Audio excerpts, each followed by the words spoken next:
خپل سی پلس پلس آبجیکټ اورینټډ پروګرامینګ کې موږ ټول نمخ کې سی آبجیکټ اورینټډ تعارف وکړو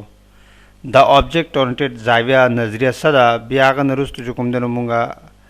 آبجیکټ رالو بیا کلاس ترالو چې کلاس څنګه ډیفاین کولای شو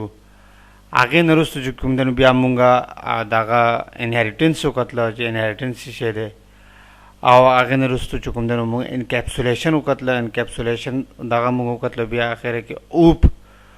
چې کوم دنو هغه د دې آبجیکټ بیس او سی بیس او آبجیکټ اورینټډ بیا هغه نرستو پالیمورفیزم باندې مونږ خپل دا وړو کوونه کورس چې کوم دنو هغه مکمل کو په دغه کورس باره کې ستاسو سوالات یې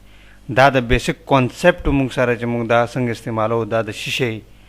کته دې باره کې ستاسو په ذهن کې سوالات نو تاسو دا دې کې پریکټیکل نور کورسونه غواړئ نو تاسو مونږ سره کانټیکټ کولی شئ ریحان ټریننګ پلیټ فارم باندې اقبال ټرینر سره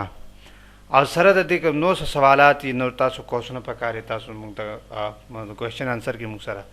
رابطه کولی شئ ریحان ټریننګ ویب سایټ باندې مونږ سره رابطه کولی شئ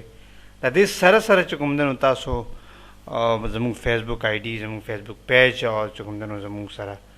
ګوګل باندې تاسو لیکئ ریحان ټریننګ یا اقبال ټرینر ولیکئ تاسو ته مکمل به راشي ډېره مننه ډېره مهرباني مونږ خپل کار وکړو ستاسو کار دا ده چې تاسو دا کورس مخکې ته شیر کولو نو شیر وکړئ چې چا دغه په سمجھ کې راشي او چې کوم دی نو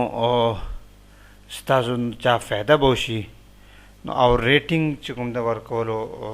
هیر نه کوي 5 سټار که ستاسو که څه کمی وي نو موږ ته تاسو میسج وکړئ چې دا سجیشن یې هغه موږ له تاسو راکولی شئ ډېره مهرباني ډېره مننه